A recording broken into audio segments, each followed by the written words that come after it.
Good morning class 11th students. इससे पहले देखिए हम लोगों ने 3 चैप्टर कंप्लीट कर लिए हैं। अभी रिसेंटली हम लोगों ने classification of elements and periodicity and properties complete किया। अब इसके आगे देखिए हम 4th चैप्टर की तरफ अब चलना चाहेंगे। Chapter number 4 chemical bonding and molecular structure. पूरा चैप्टर आप यूँ मान सकते हो कि 2 पार्ट में डिवाइड है। पहला पार्ट तो हम केमिकल बॉन्डिंग की लेके चलेंगे और दूसरा पार्ट मॉलिक्यूलर स्ट्रक्चर की तरफ मूव करेंगे। सबसे पहले केमिकल बॉन्डिंग डिस्कस करने से पहले एक चीज़ मैं समझाना चाहूँगा कि मॉलिक्यूल्स क्या हैं, जो कि आप पहले से ही जानते हो। एटम्स क्या हैं, मॉलिक्यूल्स क्या हैं, आयंस क्या हैं, आपको ये पहले से पता है। तो थोड़ा सा एक लाइन आप डेफिनेशन मॉलिक्यूल की देख लीजिए। A group of atoms existing together as one species and having characteristic properties is called a molecule। जैसे एग्जाम्पल में हम काफ़ी कुछ ले सकते हैं, H2O2, P4, S8, H2O, NH3, CO2 etcetera. ये सब आप लोगों को पता है कि ये कौन से एलिमेंट्स हैं या कौन से मॉलिक्यूल हैं। यहाँ पर स्पेशली मैं इतना ज़रूर डिस्कस करना चाहूँगा कि मॉलिक्यूल को डिफ़ाइन करने के लिए और भी डेफिनेशंस हो सकती हैं। ऐसा नहीं है कि यही एक पर्टिकुलर डेफिनेशन है और बाकी डेफिनेशन पॉसिबल नहीं है, इसलिए आप लोग इसमें कंफ्यूज मत होना। थोड़ा सा बेसिक के बेसिस पर मैंने ये डेफिनेशन ले रखी है और स्टैंडर्ड भी है, इसलिए इसको अगर आप समझ सको तो बहुत अच्छी बात है। हमें तो बेसिकली यहाँ पर देखो केमिकल बॉन्ड यानी बॉन्ड है क्या, उस चीज़ को लेके चलना है। तो सबसे पहले एक चीज़ देखिए, बॉन्ड का मतलब ही होता है अट्रैक्शन से है, एक दूसरे से अटैचमेंट से है। तो यहाँ पर चूँकि हम लोग केमिकल से रिलेटेड एलिमेंट्स, मॉलिक्यूल, आयन, इनसे रिलेटेड बॉन्ड की बात करेंगे, तो इसलिए ध्यान देना द फोर्स ऑफ अट्रैक्शन। ध्यान देना हमेशा जो भी बॉन्ड कहीं पर भी होगा, कैसा भी होगा, हमेशा अट्रैक्शन होगा उसमें। Force of attraction which holds particles. अब पार्टिकल्स में देखा जाए हमारा एटम हो सकता है, आयन हो सकता है या मॉलिक्यूल आ सकता है।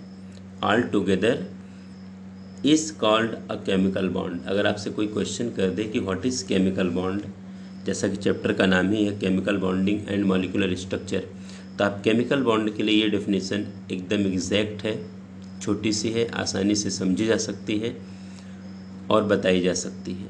द फोर्स ऑफ अट्रैक्शन, इस अट्रैक्शन वाली लाइन को तो अट्रैक्शन वाले वर्ड को तो आपको भूलना ही नहीं है। विच होल्ड्स पार्टिकल्स। अब ये पार्टिकल्स तुम्हारे एटम भी हैं, हो सकते हैं, आयन भी हो सकते हैं, मॉलिक्यूल भी हो सकते हैं। डिपेंड करेगा कि हमारा वो कह सकते हो कि कंपाउंड या वो सब्सटेंस है कैसा। All together is called a chemical bond, उसको हम लोग केमिकल बॉन्ड का नाम देते हैं। यहाँ पर देखिए अलग अलग टाइम पर अलग अलग आपके सामने सिचुएशन दी गई हैं। सबसे पहले तो हम लोग इसकी तरफ बढ़ना चाहेंगे। Why do atoms combine. आपके दिमाग में एक कॉन्सेप्ट आ रहा होगा कि एटम्स कंबाइन होते क्यों हैं, मॉलिक्यूल बनाते क्यों हैं, कंपाउंड बनता क्यों है, आपके दिमाग में क्वेश्चन आ रहा होगा। तो सबसे पुरानी जो एक कह सकते हैं कॉन्सेप्ट दिया गया है, कोसेल और लुईस के थ्रू दिया गया है। और कोसेल और लुईस के थ्रू बेसिक कंसेप्ट है, लेकिन आज के सिनेरियो में भी हमारे लिए काम का तो है। इसी को हम लोग ऑक्टेट रूल का नाम देते हैं। इनका कहना स्पेशली ये है कि जितने भी हमारे पास एलिमेंट्स हैं, स्पेशली इनर्ट गैस को छोड़ करके, helium, neon, argon, krypton, xenon, इनको छोड़ करके बाकी जितने एलिमेंट्स हैं वो कंपाउंड बनाते हैं। तो बनाते क्यों हैं, वाई डू एटम्स कंबाइन, हम लोगों का क्वेश्चन ये कि एटम कंबाइन क्यों होते हैं। तो कोसेल और लुईस का अप्रोच ये है, ऑक्टेट रूल जिसको हम नाम दे रहे हैं, कि जितने भी एलिमेंट्स हैं वो अपने नियरेस्ट इनर्ट गैस के अकॉर्डिंग आउटर सेल का इलेक्ट्रॉनिक कॉन्फ़िगरेशन बनाना चाहते हैं। क्योंकि जो इनर्ट गैस के आउटर सेल में इलेक्ट्रॉन का नंबर है या इलेक्ट्रॉनिक कॉन्फ़िगरेशन आउटर सेल का है, वो स्टेबल है और हर एलिमेंट स्टेबल होना चाहता है। तो इस बेसिस पर वो अपने इलेक्ट्रॉन को लूज़ करके, गेन करके या शेयर करके ऑक्टेट कंप्लीट करेगा, यानी आउटर सेल में 8 इलेक्ट्रॉन मेंटेन करेगा। तो इसी आउटर सेल में 8 इलेक्ट्रॉन जो मेंटेन करने की टेंडेंसी है, बनाने की टेंडेंसी है, उसी को हम ऑक्टेट का नाम देते हैं। ऑक्टेट का मतलब ये होता है 8 से है। यहाँ पर मैं आपके नॉलेज के लिए और एक चीज़ बता दूँ कि हीलियम के आसपास वाले जिनका एटॉमिक मास, एटॉमिक नंबर काफ़ी कम है और हीलियम के क्लोज हैं, इनके आउटर सेल में 2 इलेक्ट्रॉन जैसे होंगे, जैसे हाइड्रोजन है तो आउटर सेल में 1 इलेक्ट्रॉन है, अगर उसके 2 इलेक्ट्रॉन भी हो जाएंगे तो भी वो अपने आप को हीलियम के इक्वल बना लेगा। मतलब उसका भी अब 8 तो नहीं है उसमें, लेकिन उसमें 2 इलेक्ट्रॉन, इसलिए हम डुप्लेट वर्ड उसके लिए लगा सकते हैं। तो ये हमारा ऑक्टेट रूल है। जैसे आप देखो हाइड्रोजन, हीलियम के लिए आउटर सेल में 2 इलेक्ट्रॉन, इसके बाद देखो neon 2 8, argon 2 8 8, xenon helium neon argon krypton 2 8 18 8। ऐसे देखा जाए जिनॉन 2 8 18 18 8, ये देखा जाए। अगर आप रेडॉन को भी ले चलो, वैसे रेडॉन रेडियो एक्टिव है, आप सबको पता है, लेकिन हम चूँकि इनर्ट गैस, इनर्ट एलिमेंट्स में है, इसलिए हम इसको ले सकते हैं। 2 8 18 32 18 8। अब आप देखो हीलियम को छोड़ करके बाकी neon, argon, krypton, xenon, radon, इन सब के आउटर सेल में 8 इलेक्ट्रॉन्स हैं।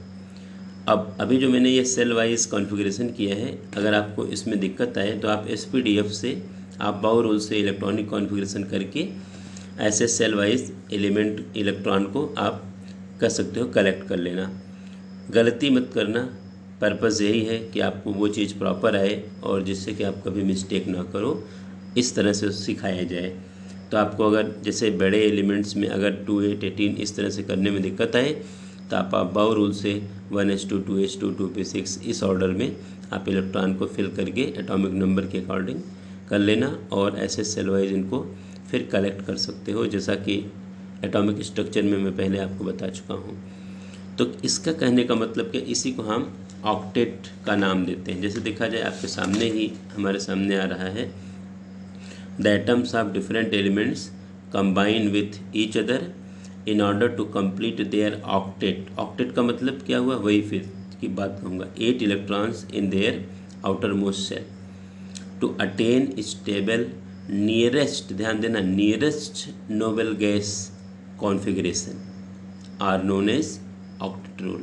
तो इसी को हम ऑक्टेट रूल का नाम देते हैं। कभी कभी 1 मार्क्स के क्वेश्चन ये लोग निकाल के देते हैं, बनाते हैं कि what is octet, what is octet rule. तो ऑक्टेट रूल कुछ अलग नहीं है, आउटर सेल में किसी भी एलिमेंट का 8 इलेक्ट्रॉन जो बनाने का बिहेवियर है, मेंटेन करने का बिहेवियर है, उसी को हम ऑक्टेट का नाम देते हैं। और 8 इलेक्ट्रॉन मेंटेन करके वो नियरेस्ट इनर्ट गैस का या नोबल गैस का इलेक्ट्रॉनिक कॉन्फ़िगरेशन मेंटेन करेगा। और जितने भी इनर्ट गैसेस हैं सबके आउटर सेल में 8 इलेक्ट्रॉन हैं। जो हाइड्रोजन के क्लोज एलिमेंट्स होंगे, जैसे हाइड्रोजन क्लोज आपका हीलियम के क्लोज, जैसे हाइड्रोजन है, लिथियम है, बेरिलियम है, इन सब में 8 इलेक्ट्रॉन नहीं बनेंगे, फिर भी ये कंपाउंड का फॉर्मेशन करेंगे।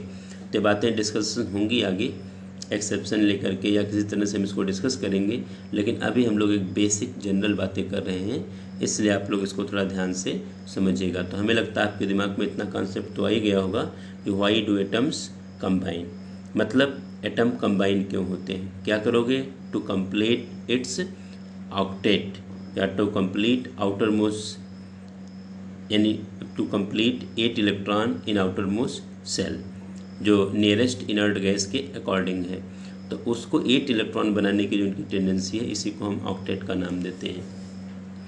लेकिन आज के टाइम में मॉडर्न केमिस्ट्री के बेसिस पर मैं इतना सा कहना चाहूँगा कि टू ऑब्टेन स्टेबिलिटी, मतलब एलिमेंट्स जो होते हैं स्टेबिलिटी ऑब्टेन करने के लिए कंपाउंड का या मॉलिक्यूल का फॉर्मेशन करते हैं। ये हमारा मॉडर्न कॉन्सेप्ट है।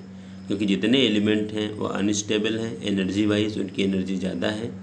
जब भी एलिमेंट कंपाउंड या मॉलिक्यूल बनाते हैं तो जो फोर्स ऑफ अट्रैक्शन यानी बॉन्ड बनता है, उस अट्रैक्शन का इफ़ेक्ट ये आता है कि एनर्जी रिलीज़ होती है, और जितनी एनर्जी रिलीज़ होगी उस पूरा मॉलिक्यूल एनर्जी रिलीज़ करके उतनी ही स्टेबिलिटी गेन करता है। तो आज के टाइम में अगर आपसे कोई क्वेश्चन करे कि व्हाई डू एटम्स कंबाइन, तो सिंपली आप बता सकते हो to obtain stability. Elements form compound, element form molecule, ये सब देखे, यानी कहने का मतलब ये रहा कि एटम्स कंबाइन। इसका आंसर आप सिंपल वे में दे सकते हो, ये मॉडर्न कॉन्सेप्ट है। अब देखिए अगले केस की तरफ बढ़ना चाहूँगा कि व्हाई डू एटम्स कंबाइन। अब तक था कि व्हाई डू एटम्स कंबाइन, अब क्या हाउ डू एटम्स कंबाइन, मतलब मोड ऑफ केमिकल कॉम्बिनेशन। जैसा कि आप लोग लोअर क्लास में पढ़ चुके हो इस चीज़ को कि एटम्स जो मॉलिक्यूल का फॉर्मेशन या कंपाउंड का फॉर्मेशन करते हैं तो स्पेशली दो तरीके से करते हैं, या इलेक्ट्रॉन के ट्रांसफ़र से, और इलेक्ट्रॉन के ट्रांसफ़र से जो कंपाउंड बनते हैं उनको आप इलेक्ट्रोवैलेंट कंपाउंड या आयनिक कंपाउंड का नाम देते हो, और ऐसे बॉन्ड को आप इलेक्ट्रोवैलेंट बॉन्ड या आयनिक बॉन्ड का नाम देते हो। तो क्या दिखाया है, देखिए जो मोड ऑफ केमिकल कॉम्बिनेशन का कॉन्सेप्ट है, this can occur in two way, दो तरह से हम इसकी बात कर सकते हैं। जैसा आप लोगों ने 10th में पढ़ा है, मेटल नॉन मेटल में आपने इलेक्ट्रोवैलेंट कंपाउंड फार्मेशन के बारे में डिस्कस किया है, पढ़ा है आप लोगों ने, और कार्बन एंड इट्स कंपाउंड में आपने कोवैलेंट कंपाउंड फार्मेशन के बारे में आपने स्टडी की है। तो वो चीज़ें स्टार्टिंग में अभी आप मान सकते हो कि हम लोग दोबारा फिर से उसी चीज़ को कह सकते हो कि हम रिवाइज कर रहे हैं एक तरह से देखा जाए तो। By complete transference of one और more electron from one atom to another, this process is referred to as electrovalency and chemical bond formed is termed as electrovalent bond और आयनिक बॉन्ड। समझाने के लिए मैंने छोटा सा स्पेस आपके लिए छोड़ रखा है। जैसे इसमें अब मान लो कि अगर हमने NaCl के स्ट्रक्चर को ले लिया, बहुत सिंपल एग्जांपल है जो आप पहले जानते हो। सोडियम, इसका एटॉमिक नंबर 11, 281 कॉन्फ़िगरेशन। क्लोरीन, इसका एटॉमिक नंबर 17, 287 इसका कॉन्फ़िगरेशन।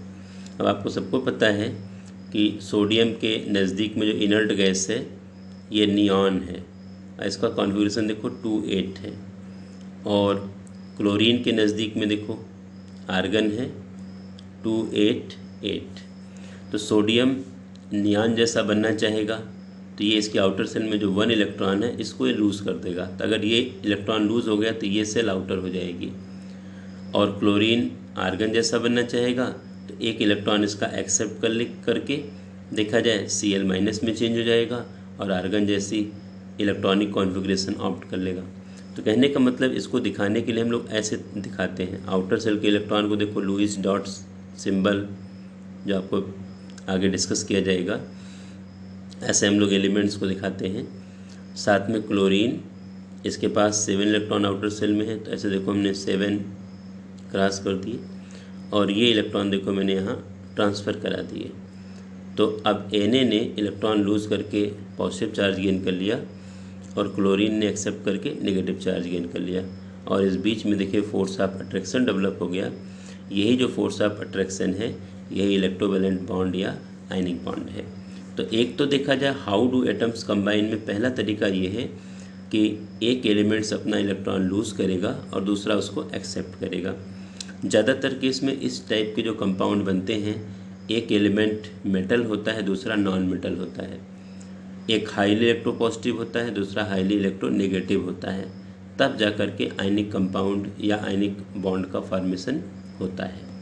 सेकंड नंबर पर आएंगे बाय शेयरिंग ऑफ इलेक्ट्रॉन। जैसा आपको पहले से ही पता है 10th क्लास में कार्बन एंड इट्स कंपाउंड में कोवैलेंट कंपाउंड का फॉर्मेशन और उसकी स्टडी हम लोगों ने की है बेसिक पार्ट में। तो पहले नंबर पर देखा जाए बाय शेयरिंग ऑफ इलेक्ट्रॉन। अब शेयरिंग में भी दो तरीका आ सकता है। When the shared electrons are contributed by the two combining atoms equally, ध्यान देना, यानी इक्वल नंबर में शेयर्ड इलेक्ट्रॉन अगर दोनों एलिमेंट्स के थ्रू कंट्रीब्यूट किए जाएंगे तो इस तरह से जो बॉन्ड बनेगा उसको हम कोवेलेंट बॉन्ड का नाम देंगे। जैसे देखिए, अगर मैं हाइड्रोजन को लेके चलूँ, आउटर सेल में 1 इलेक्ट्रॉन, अब इसके नज़दीक में इनर्ट गैस है हीलियम और इसके आउटर सेल में 2 इलेक्ट्रॉन हैं, तो ये भी हाइड्रोजन जो है हीलियम जैसा बनना चाहेगा। तो हाइड्रोजन देखो अपना 1 इलेक्ट्रॉन यूज़ करेगा, दूसरा हाइड्रोजन अपना इलेक्ट्रॉन यूज़ करेगा और दोनों देखो 1-1 इलेक्ट्रॉन की शेयरिंग कर लेंगे।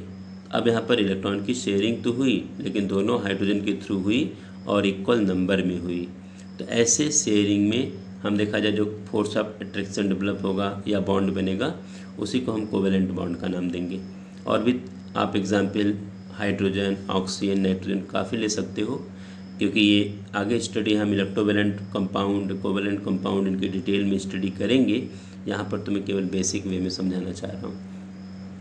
अगले केस में मानना चाहूँगा, देखो एक स्पेशल टाइप की शेयरिंग और होती है जहाँ पर जो शेयरिंग के लिए इलेक्ट्रॉन प्रोवाइड किया जाता है केवल पर्टिकुलर एक एटम के थ्रू दिया जाता है, लेकिन वो इलेक्ट्रॉन दोनों एलिमेंट शेयर करते हैं।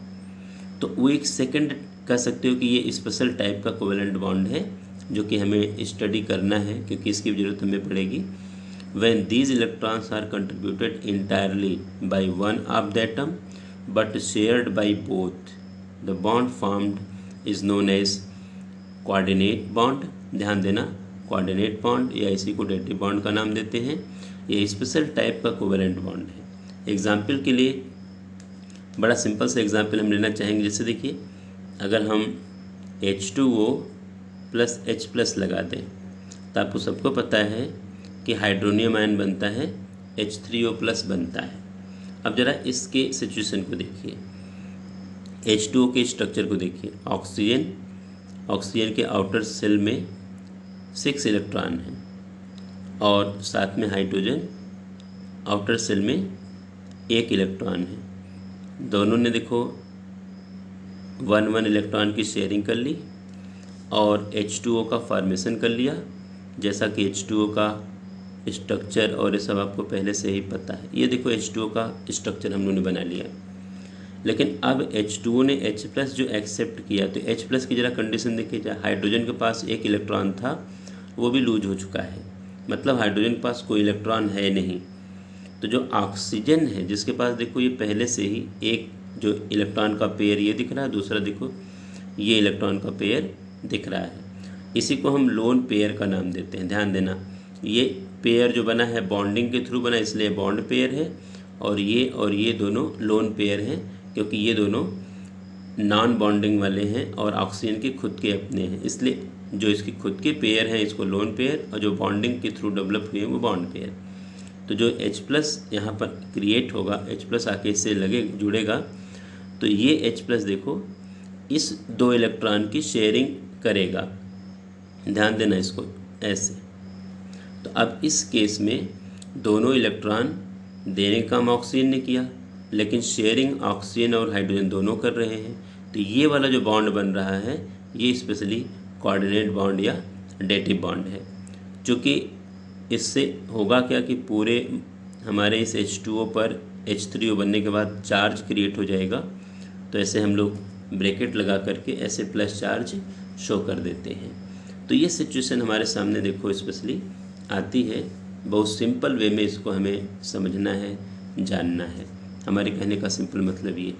और भी एग्जांपल हम ले सकते हैं, जैसे मान लो कि अगर हमने ले लिया अमोनी NH3 ने अगर H प्लस एक्सेप्ट कर लिया तो NH4 प्लस अमोनियम आयन बना दिया। अब इसमें देखो अमोनिया मॉलिक्यूल है, H प्लस एक्सेप्ट करके ये अमोनियम आयन है। पहले अमोनिया का स्ट्रक्चर देखा जाए, नाइट्रोजन आउटर सेल में 5 इलेक्ट्रॉन्स और हाइड्रोजन के साथ 1-1 इलेक्ट्रॉन की शेयरिंग करा दिया जाए, जो कि कोवेलेंट बॉन्ड है। अब देखिए हाइड्रोजन का डुप्लेट पूरा हो गया और नाइट्रोजन का ऑक्टेट कंप्लीट हो गया। ये अमोनिया का स्ट्रक्चर है। लेकिन H प्लस के पास फिर वही कहना चाहूँगा कि H प्लस के पास इलेक्ट्रॉन तो है नहीं, क्योंकि जो था वो लूज कर चुका है।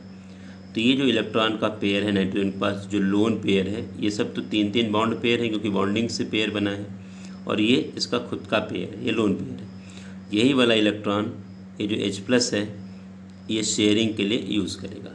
तो अब ये जो इलेक्ट्रॉन हमारे सामने हैं, ये देने का काम तो नाइट्रोजन ने अकेले किया है, लेकिन शेयरिंग नाइट्रोजन और हाइड्रोजन दोनों में हुई है, इसलिए ये बॉन्ड स्पेशली डेटिव बॉन्ड है। और फिर वही बात, चूँकि इस पूरे पर एक चार्ज डेवलप हो गया, इसलिए स्क्वायर ब्रैकेट लगा करके यहाँ प्लस चार्ज शो कर लो।